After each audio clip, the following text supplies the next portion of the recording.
Hello' ফ্ৰেণ্ডসকল, নতুন ration card সম্পৰ্কে আপোনালোকৰ বাবে এটা গুৰুত্বপূৰ্ণ ভিডিঅ' লৈ আহিছোঁ। নতুন ৰেচন কাৰ্ড অনলাইন আবেদন কৰাৰ সময়ত পৰিয়ালৰ মেম্বাৰ্ছ বা সদস্যসকলৰ নাম কেনেকৈ এড বা যোগ কৰিব লাগে আপোনালোকক এইটো ভিডিঅ'ৰ সহায়ত দেখুৱাই দিম। লগতে প্ৰচেছবিলাক কমপ্লিট কৰাৰ পিছত ছাবমিট কেনেকৈ কৰিব লাগে আপোনালোকক এইটো ভিডিঅ'ৰ সহায়ত দেখুৱাই দিম। আপোনালোকে ভিডিঅ'টো প্ৰথমৰ পৰা স্কিপ নকৰাকৈ শেষলৈ চাই থাকিব। তো প্ৰথমে আপোনালোকে এইটো ৱেবছাইট ভিজিট কৰিব আৰু এইটো ৱেবছাইটৰ ডাইৰেক্ট লিংক মই এইটো ভিডিঅ'ৰ ডিছক্ৰিপশ্যনত দি ৰাখিছোঁ। আপোনালোকে তাৰে পৰা ক্লিক কৰি ডাইৰেক্ট এইটো ৱেবছাইট ভিজিট কৰিব পাৰিব। তো এইটো ৱেবছাইট ভিজিট কৰাৰ পিছত আপোনালোকে ভালদৰে লক্ষ্য কৰিলে চাব পাৰিব ওপৰ ফালে কৰ্নাৰত এটা অপশ্যন দিয়া আছে সাইন ইন ৰেজিষ্টাৰ্ড। ইয়াতে দুটা অপশ্যন আছে, পাব্লিক লগইন আৰু অফিচিয়েল লগইন। আপোনালোকে পাব্লিক লগইন অপশ্যনত ক্লিক কৰি দিব। ক্লিক কৰাৰ পিছত এনেধৰণে পেজটো আহি যাব। ইয়াতে তিনিটা অপশ্যন পাই যাব। আপোনালোকে মাজত যিটো অপশ্যন পাব সাইন ইন কৰাৰ বাবে, লগইন কৰাৰ বাবে, তাতে আপোনাৰ ইউজাৰ আই ডি আৰু পাছৱৰ্ডটো এণ্টাৰ কৰি সাইন ইন অপশ্যনত ক্লিক কৰি দিব। আৰু যদি আপুনি ইউজাৰ আই ডি বনোৱা নাই তেনেহ'লে নিউ ইউজাৰ সাইন আপ হিয়াৰ ইয়াতে ক্লিক কৰি আপুনি প্ৰথমে আই ডি আৰু পাছৱৰ্ডটো ক্ৰিয়েট কৰি ল'ব। তাৰপিছত আপুনি ইয়াতে সাইন ইন কৰিব। এতিয়া মই কেপচা কোডটো এণ্টাৰ কৰি ল'ম।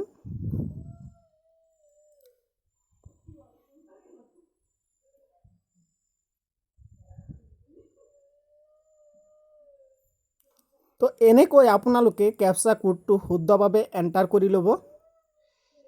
কেপচা কোডখিনি এণ্টাৰ কৰাৰ পিছত আপোনালোকে সাইন ইন অপশ্যনত ক্লিক কৰি দিব। সাইন ইন অপশ্যনত ক্লিক কৰাৰ পিছত এনেধৰণে পেজটো অ'পেন হৈ যাব, একাউণ্টটো লগইন হৈ যাব। লগইন হোৱাৰ পিছত কৰ্নাৰত আপোনালোকে আপোনাৰ নামটো শ্ব' কৰিব আৰু লেফ্ট ছাইডত কমন ৰেজিষ্ট্ৰেশ্যন ফেচিলিটি অপশ্যন দেখিবলৈ পাব। ইয়াতে তিনিটা আৰু অপশ্যন দেখিবলৈ পাব, new registration status, get RC details. আপোনালোকে নিউ ৰেজিষ্ট্ৰেশ্যন অপশ্যনত ক্লিক কৰি দিব। ক্লিক কৰাৰ পিছত এনেধৰণে এটা পপ আপ আহি যাব। ইয়াতে আপোনালোকে নিজৰ ষ্টেটটো চিলেক্ট কৰি ল'ব। চিলেক্ট কৰাৰ পিছত তলত আপোনালোকে ছাবমিট অপশ্যন দেখিবলৈ পাব, ইয়াতে ক্লিক কৰি দিব। ক্লিক কৰাৰ পিছত তেনেধৰণে পেজটো আহি যাব। ইয়াতে প্ৰথমে আপোনালোকে ষ্টেটটো চিলেক্ট কৰাই থাকিব। ষ্টেট চিলেক্ট কৰাই অলৰেডি থাকিব, আপোনালোকে নিশ্চয় দেখিবলৈ পাইছে। তাৰপিছত ইয়াতে আপোনালোকে কোনটো কেটেগৰীৰ কাৰ্ড বনাবলৈ এপ্লাই কৰি আছে সেইটোৰ পৰা চিলেক্ট কৰি ল'ব। ইয়াতে দুটা অপশ্যন পাব, আপোনালোকে 2 নম্বৰ যিটো অপশ্যন পাব সেইটো আপোনালোকে চিলেক্ট কৰি দিব। তাৰপিছত আপোনালোকে বেনিফিচিয়াৰী টাইপটো চিলেক্ট কৰি দিব। তাৰপিছত আপোনালোকে প্ৰথমে আপোনালোকৰ আবেদনকাৰীৰ ফটোটো চিলেক্ট কৰি আপলোড কৰি ল'ব। তো আপলোড কৰাৰ বাবে আপলোড অপশ্যনত ক্লিক কৰিব। ক্লিক কৰাৰ পিছত এনেধৰণে আপোনাৰ ফটোটো চুজ কৰিব। তাৰপিছত এনেধৰণে আপোনাৰ ফটোটো শ্ব' কৰিব। তাৰপিছত ইয়াতে আপোনাৰ নামটো শুদ্ধভাৱে এণ্টাৰ কৰি দিব। আধাৰ কাৰ্ড যেনেদৰে আছে ঠিক তেনেদৰে আপোনাৰ নামটো এণ্টাৰ কৰিব। তাৰপিছত আপোনাৰ নামটো আকৌ ইয়াতে লিখি দিব লোকেল লেংগুৱেজ হিচাপে। তাৰপিছত ইয়াতে আপোনাৰ জেণ্ডাৰটো চিলেক্ট কৰি ল'ব। জেণ্ডাৰ চিলেক্ট কৰাৰ পিছত ইয়াতে আপোনাৰ ডেট অফ বাৰ্থটো শুদ্ধভাৱে এণ্টাৰ কৰি দিব। ডেট অফ বাৰ্থ এণ্টাৰ কৰাৰ পিছত ইয়াতে আপোনাৰ মাদাৰ্ছ নেমটো এণ্টাৰ কৰি দিব শুদ্ধভাৱে। তাৰপিছত ইয়াতে আকৌ মাদাৰ্ছ নেমটো লোকেল লেংগুৱেজ হিচাপে এণ্টাৰ কৰি দিব।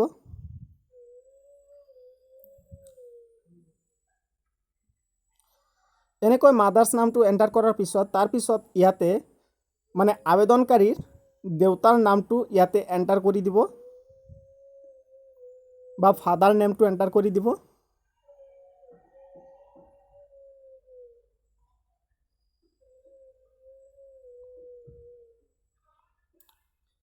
তাৰপিছত আকৌ ইয়াতে ফাদাৰ নেমটো লোকেল লেংগুৱেজ হিচাপে এণ্টাৰ কৰি দিব। তাৰপিছত ইয়াতে মেৰিটেল ষ্টেটাছটো চিলেক্ট কৰি ল'ব। তাৰপিছত ইয়াতে স্পৌছ নেম মানে স্বামীৰ নাম ইয়াতে এণ্টাৰ কৰি দিব। স্বামীৰ নামটো ইয়াতে এণ্টাৰ কৰাৰ পিছত আকৌ ইয়াতে লোকেল লেংগুৱেজ হিচাপে আকৌ এণ্টাৰ কৰি দিব। তাৰপিছত তলত ইয়াতে নেশ্যনেলিটি অলৰেডি সিলেক্ট কৰাই থাকে তলফালে ইয়াতে মোবাইল নম্বৰৰ ঠাইত আপোনাৰ মোবাইল নম্বৰটো এণ্টাৰ কৰি দিব শুদ্ধভাৱে তো মোবাইল নম্বৰটো এণ্টাৰ কৰাৰ পিছত আপোনালোকে জেনেৰেল ডিটেইলছ ফিল আপ কৰিব লাগিব ইয়াতে যদি আপোনাৰ ভোটাৰ আইডি কাৰ্ড থাকে তেনেহলে ইয়াতে ভোটাৰ ইপিক নাম্বাৰটো এণ্টাৰ কৰি দিব আৰু যদি নাই তেনেহলে দিব নালাগে তাৰ পিছৰ অপচনটো পাব is beneficiary has N REGA card যদি আপোনাৰ জব কাৰ্ড আছে তেনেহলে ইয়াতে বাকচটো টিপ মাৰ্ক দি দিব আৰু লগতে জব কাৰ্ড নাম্বাৰটো এণ্টাৰ কৰি দিব লাগিব যেহেতু আমাৰ নাই সেইভাবে এইটো বাদ দিছোঁ তাৰ পিছত ইয়াতে আধাৰ কাৰ্ড সিলেক্ট কৰাই থাকিব অলৰেডি ইয়াতে আধাৰ কাৰ্ড নাম্বাৰটো শুদ্ধভাৱে এণ্টাৰ কৰি দিব লাগিব মই যিদৰে দি আছোঁ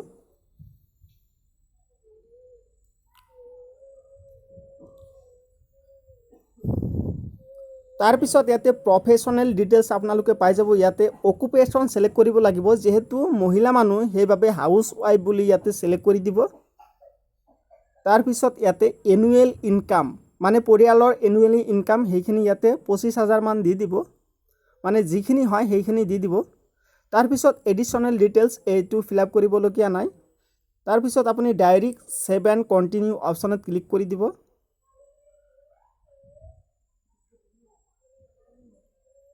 সেভ এণ্ড কন্টিনিউ অপচনত ক্লিক কৰাৰ পিছত তেনেধৰণে আকৌ এটা পেজ আহি যাব ইয়াতে আপোনাৰ এড্ৰেছটো মানে ফিল আপ কৰিব লাগিব তো প্ৰথমে প্ৰেজেন্ট এড্ৰেছ ফিল আপ কৰিব ইয়াতে প্ৰথমে আপোনাৰ ডিস্ট্ৰিক্টটো এনেকৈ সিলেক্ট কৰি ল'ব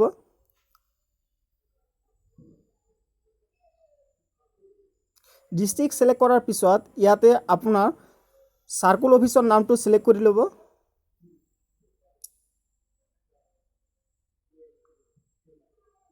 তাৰ পিছত ইয়াতে আপোনাৰ গাঁৱৰ নামটো শুদ্ধভাৱে মানে ইয়াৰ পৰা সিলেক্ট কৰি ল'ব গাঁৱৰ নামটো সিলেক্ট কৰাৰ পিছত ইয়াতে আপোনাৰ ঘৰৰ নাম্বাৰ বা হাউস নাম্বাৰটো এণ্টাৰ কৰি দিব তাৰ পিছত ইয়াতে লোকেলিটি আপুনি এণ্টাৰ কৰিব লাগিব মানে আপোনাৰ গাঁৱৰ নামটো দিলেই হৈ গ'ল তাৰ পিছত ইয়াতে আপোনাৰ পিন নম্বৰ মানে আপোনাৰ এৰিয়া পিন কোডটো এণ্টাৰ কৰিব দিব তাৰ পিছত ইয়াতে দিছে পাৰ্মানেন্ট এড্ৰেছ আৰু ইয়াতে লিখা দেখিবলৈ পাইছে ইয়েস মাই কিবা কিবি লিখা আছে মানে আপোনাৰ প্ৰেজেন্ট এড্ৰেছ আৰু পাৰ্মানেন্ট এড্ৰেছ একে হয় তেনেহলে ইয়াতে বাকচটো টিক দিবলৈ দিছে সেইখিনি কথা ইয়াতে কৈ দিছে তাৰ পিছত আপুনি সেভ এণ্ড কন্টিনিউ অপচনত ক্লিক কৰি দিব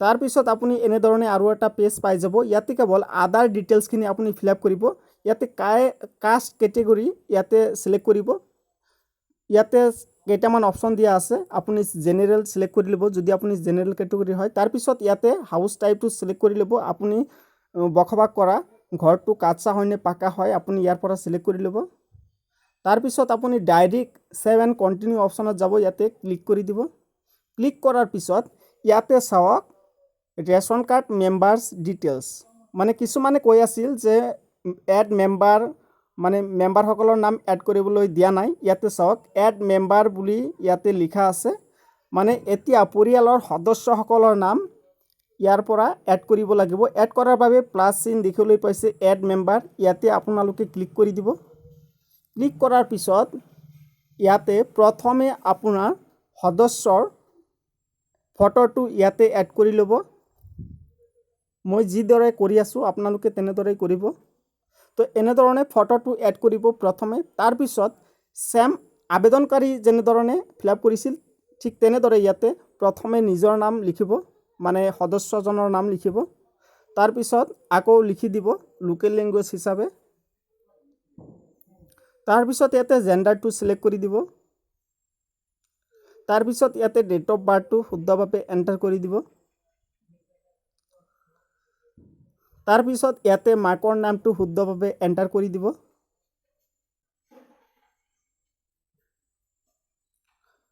সদস্যজনৰ মাকৰ নাম আকৌ ইয়াতে লোকেল ল্যাঙ্গুৱেজত এণ্টাৰ কৰি দিব তাৰ পিছত ইয়াতে ফাদাৰ্স নেমটো এণ্টাৰ কৰি দিব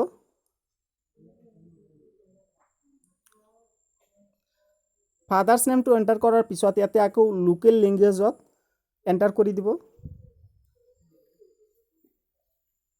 তাৰ পিছত ইয়াতে মেৰিটেল ষ্টেটাসটো সিলেক্ট কৰি দিব কাৰেন্টলি মেৰিড বুলি তাৰ পিছত ইয়াতে স্প'জ নেম মানে ঘৈণীয়েকৰ নামটো ইয়াতে শুদ্ধভাৱে এণ্টাৰ কৰি দিব লাগিব। তাৰপিছত ইয়াতে লোকেল লেংগুৱেজত আকৌ এণ্টাৰ কৰিব লাগিব।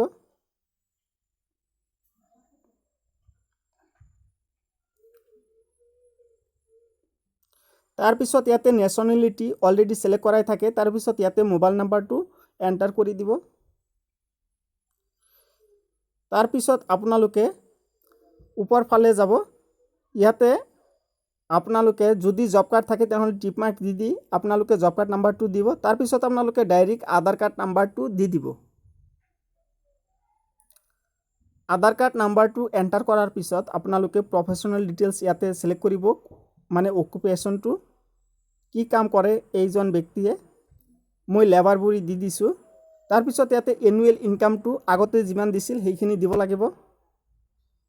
তাৰপিছত ইয়াতে এডিশ্যনেল ডিটেইলছত কাষ্টটো চিলেক্ট কৰিব লাগিব, কেটেগৰী মই জেনেৰেল দিলোঁ। তাৰপিছত ইয়াতে ৰিলেশ্যন উইথ HOF মানে আবেদনকাৰীৰ লগত এইজন সদস্যৰ সম্পৰ্ক কি সেইখিনি ইয়াৰ পৰা চিলেক্ট কৰি দিব লাগিব।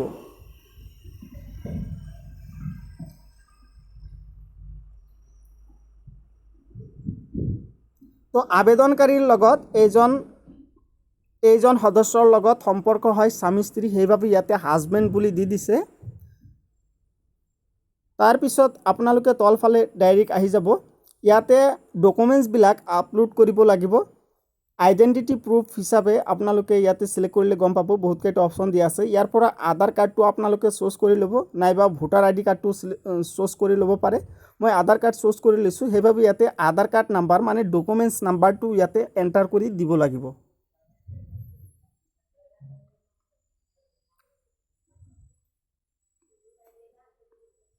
ডকুমেণ্টছ নাম্বাৰটো এণ্টাৰ কৰাৰ পিছত এই ডকুমেণ্টছটো কিমান তাৰিখত ইছ্যু হৈছে সেই ডেটটো ইয়াতে চিলেক্ট কৰি দিব লাগিব। মই দি আছোঁ।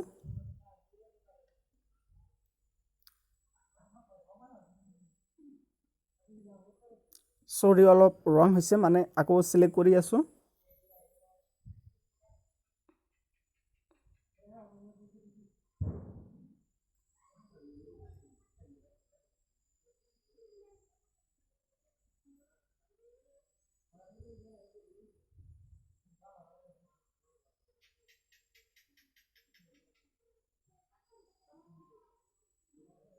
তো এনেকৈ আপোনালোকে ডকুমেণ্টছ ইছ্যু ডেটটো চিলেক্ট কৰি দিব। তো তাৰপিছত আপোনালোকে ডকুমেণ্টছটো আপলোড কৰাৰ বাবে চ'ৰ্চ ফাইল অপশ্যনত ক্লিক কৰি দিব। তো ইয়াৰ পৰা আপোনালোকে য'ত ছেভ কৰিছে তাৰ পৰা আপলোড কৰি দিব। তো আপলোডিং হৈ আছে, আপোনালোকে নিশ্চয় দেখি হৈছে। আপলোড কৰাৰ পিছত এনেধৰণে শ্ব' কৰিব।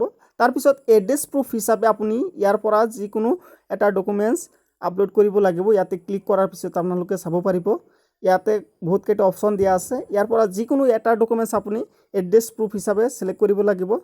তো মই ভোটাৰ ID চিলেক্ট কৰিছোঁ। এতিয়া ভোটাৰ ID কাৰ্ড নাম্বাৰটো ইয়াতে এণ্টাৰ কৰি দিব লাগিব।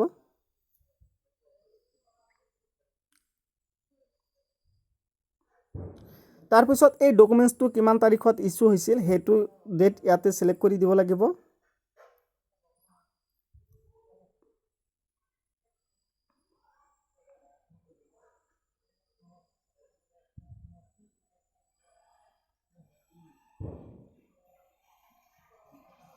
তো ডেটটো দিয়াৰ পিছত আকৌ এনেধৰণে ফাইলটো চুজ কৰি আপোনালোকে আপলোড কৰি দিব।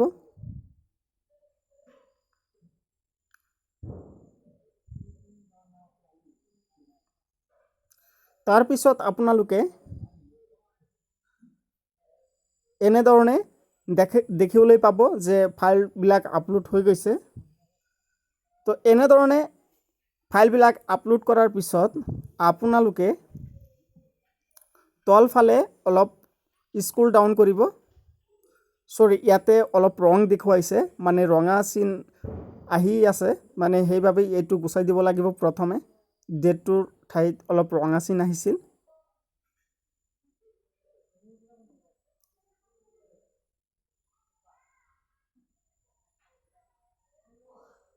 তো তাৰপিছত আপোনালোকে চৰি আকৌ আহি আছে।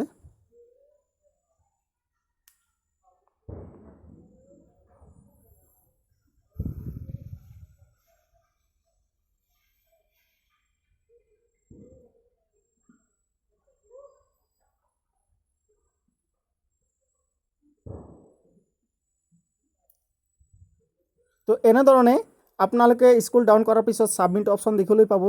ইয়াতে আপোনালোকে ছাবমিট অপশ্যনত ক্লিক কৰি দিব। ক্লিক কৰাৰ পিছত এনেধৰণে ওপৰৰ পৰা এটা পপ আপ আহিব। ইয়াতে আপুনি অ'কে অপশ্যনত ক্লিক কৰি দিব। অ'কে অপশ্যনত ক্লিক কৰাৰ পিছত এনেধৰণে মানে শ্ব' কৰিব। তো এনেধৰণে আপোনালোকে আৰু সদস্যৰ নাম যদি এড কৰিবলৈ খোজে তেনেহ'লে আপোনালোকে ৰাইট ছাইডত আপোনালোকে লক্ষ্য কৰিলে চাব এড মেম্বাৰ অপশ্যন দিয়া আছে। এই প্লাছ এড মেম্বাৰ অপশ্যনত ক্লিক কৰি আৰু যদি 5-6 জন 7 জন সদস্য থাকে তেনেহ'লে আপোনালোকে এড কৰিব পাৰিব। তো আপোনালোকে এনেধৰণে সদস্যবিলাক এড কৰিব পাৰিব। তো মই কেৱল এইখিনিলৈকে দেখুৱাব পাৰিলোঁ, কাৰণ আবেদন কৰাৰ বাবে তেনেকুৱা কোনো আবেদনকাৰী নাই, সেইবাবে মই এইটো ভিডিঅ' এইখিনিলৈকে আপোনালোকৰ বাবে আপলোড কৰিছোঁ। তো আপোনালোকে ভিডিঅ'টো চাই অলপ হ'লেও মানে উপকাৰ পাইছে। আৰু এইটো ভিডিঅ' কৰোঁতে যদি মোৰ কিবা ভুল ভ্ৰান্তি হৈ থাকে তেনেহ'লে আপোনালোকে মোক ক্ষমা কৰি দিব, সৰু ভাইটি বুলি। তো আপোনালোকে মোৰ ভিডিঅ'বিলাক চাই থাকিব আৰু ভুলবিলাক আপোনালোকে আঙুলিয়াই দিলেহে আমি শুধৰণি কৰিব পাৰিম। তো আপোনালোকে এনেধৰণে প্ৰচেছবিলাক ষ্টেপ বাই ষ্টেপ ফিল আপ কৰি আপোনালোকে ছাবমিট কৰি দি দিব। তো আপোনালোকৰ ৰেচন কাৰ্ড হোৱাটো বা নোহোৱাটো সেইটো আপোনাৰ নিৰ্ভৰ কৰিব চৰকাৰৰ হাতত। তো আজিৰ ভিডিঅ'টো এইখিনি। আপোনালোকে ভিডিঅ'টো চাই যদি ভাল লাগে তেনেহ'লে ভিডিঅ'টো অৱশ্যে এটা লাইক কৰিব আৰু এই চেনেলটো ছাবস্ক্ৰাইব কৰি ৰাখিব।